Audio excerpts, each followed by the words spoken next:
distingué directeur général de l'unité de lutte contre la corruption, Madame la directrice des opérations de l'ULCC, Monsieur le directeur administratif et financier de l'ULCC, très honorable président de la Cour d'appel du Cap-Haïtien, Monsieur le délégué départemental, honorable commissaire du gouvernement près le tribunal de première instance de Fort-Liberté, Monsieur le directeur départemental de la police nationale d'Haïti, Messieurs les représentants et experts des Nations Unies, Son Excellence Monseigneur Kenel Alphonse, Révérend Père Joseph Charles, Révérend curé de la paroisse Notre-Dame de Ouanamène, honorable bâtonnier en exercice et non en exercice du barreau de Fort-Liberté, messieurs distingués directeurs départementaux du Nord-Est, chers avocats, chers agents de l'ULCC, chers invités, chers représentants de la presse parlée et puis télévisée et en ligne, mesdames et messieurs, en vos rangs, grades, titres et qualités. Ce vendredi 24 janvier 2025 marque un tournant dans l'histoire du département du Nord-Ouest. Cette portion du territoire d'Haïti qui a été visité dès le premier voyage de Christophe Colomb est créateur d'événements déclencheurs. Paradoxalement, le département est le témoin de la rédaction de l'acte de l'indépendance d'Haïti et facilitateur des actes de rébellion contre le bien-être collectif.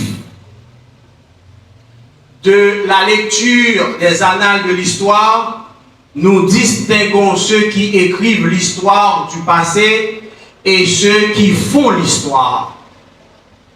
L'unité de lutte contre la corruption en Haïti fait l'histoire. Les derniers rapports de l'ULCC qui ont été publiés dans un contexte chaotique sans précédent et le lancement du bureau départemental de l'ULCC dans le Nord-Ouest en sont la preuve incontestable que l'institution ULCC fait l'histoire.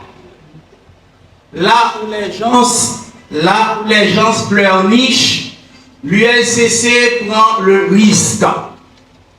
Au moment où plusieurs se disent « nous n'avons pas de moyens, pas de ressources », ULCC creuse les sources pour offrir à la population des moyens d'une nouvelle gouvernance axée sur la transparence.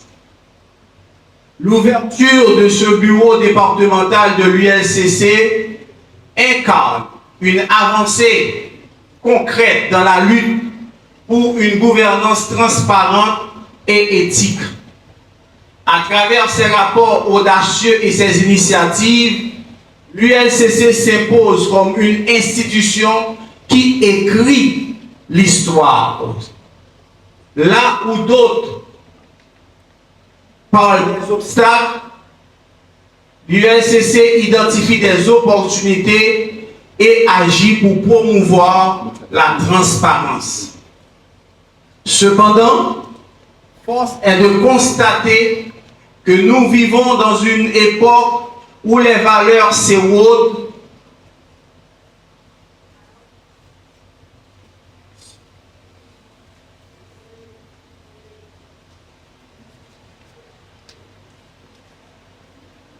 Merci. Cependant, force est de constater que nous vivons dans une époque où les valeurs s'érodent, où la décence semble céder le pas au vulgaire. Heureusement, il existe des hommes et des femmes déterminés, animés par le sens du devoir et le désir de bâtir une société meilleure. Ces faiseurs d'histoire sont parmi nous aujourd'hui. Je tiens à saluer particulièrement le directeur général de l'ULCC, Maître Hans-Ludwig Joseph et son équipe qui incarnent cette volonté de changement et d'intégrité. Ces faiseurs d'histoire ne sont-ils pas parmi nous, sans nul doute, sans besoin d'aller dans un autre univers? Ils sont là aujourd'hui avec nous à Ouanamène. Les voici, les membres, le personnel de l'ULCC, accompagné du directeur général. Souffrez que je m'adresse à tous ceux qui font des efforts pour lutter contre la corruption. Souffrez que j'adresse mes félicitations à toute l'équipe de l'ULCC et aux directeurs qui se sont distingués de façon indélébile à bien des égards.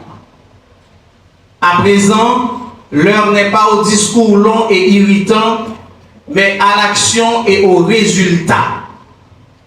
Monsieur le directeur, votre leadership est un modèle.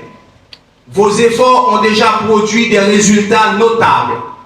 Et je suis convaincu que l'équipe du Nord-Est poursuivra cette lancée. Ensemble, nous organiserons des actions de sensibilisation pour inculquer à tous, jeunes et moins jeunes, les valeurs d'intégrité et de transparence. Nos rapports seront impartiaux, fondés sur des principes de neutralité, d'indépendance, loin de tout favoritisme ou intérêt personnel. Directeur, permettez que je partage avec nos invités un rêve que j'ai fait pendant plusieurs années. Chaque jour, je refais ce rêve. C'est peut-être de l'utopie, mais une utopie que j'admire. J'ai fait un rêve que chaque fonctionnaire comprendra le concept du service public, servira et ne cherchera pas à être servi, rendra régulièrement publiques les informations de son administration sans même qu'on en demande. J'ai fait un rêve. Un jour, on dira à un citoyen de se porter candidat à un poste électif. Il réfléchira 7 fois avant de dire non, car il comprendra qu'en briguant le poste, il ne pourra pas accumuler de la richesse. Ainsi, le secteur public sera consacré aux plus capables, aux plus compétents, aux intègres et aux plus dévoués. Directeur, je veux économiser mon énergie pour la production des rapports. Il me reste donc qu'à remercier tous ceux qui ont rendu possible cette journée historique où le soleil de l'espoir brille sur le Nord-Ouest, plus près de la population qui n'aura pas besoin de se rendre à Port-au-Prince ou dans une autre ville pour porter plainte, dénoncer ceux qui croient que l'administration publique est une vache à laitière. À tout seigneur, tout honneur, monsieur le directeur, nous vous remercions de la confiance que vous avez placée en nous. Nous nous hisserons à la hauteur de ce mérite pour que vous en soyez triplement fiers en observant la satisfaction de la population en quête de vérité sur la gestion de ses biens. Je remercie l'équipe de la direction générale, les formateurs de l'ULCC et les partenaires internationaux qui ont initié ce nouveau départ par la formation. L'intellectuel véritable, mu par la curiosité, est un éternel apprenant. Mes remerciements s'en vont à l'équipe du Nord et le nouveau personnel. Je témoigne ma gratitude envers ma femme Edmonde Pierre qui a donné son support moral ainsi qu'à tous les avocats de mon équipe. Que Dieu protège la nouvelle équipe pour que nous atteignions notre objectif qui consiste de lutter aux côtés de la direction générale contre la corruption et ses manifestations dans l'administration publique, de protéger les biens publics, de promouvoir la transparence dans la gestion publique et de moraliser la vie publique. Merci de votre attention.